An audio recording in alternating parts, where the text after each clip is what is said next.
What's up guys, may papakita ko sa inyo, kalapati. Ayan. So kakaiba yung mata nito guys, kasi itim dito, tapos dito sa kabila hindi. Ayan o, wait lang. So dalawa sila guys, ganito din yung kulay niya. Yung isa nandun sa kulungan.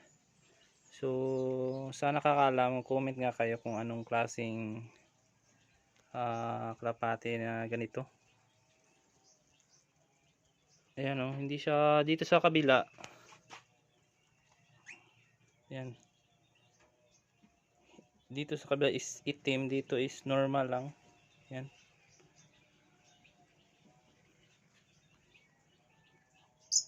Ayan siya. Dito is itim.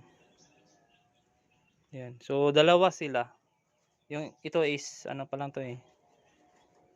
Kakalipad lang siguro nito kasi dito lang dumapo lang sa sumabay sa mga kalapati natin. Ayan. So comment nga kayo kung anong klaseng kalapati to.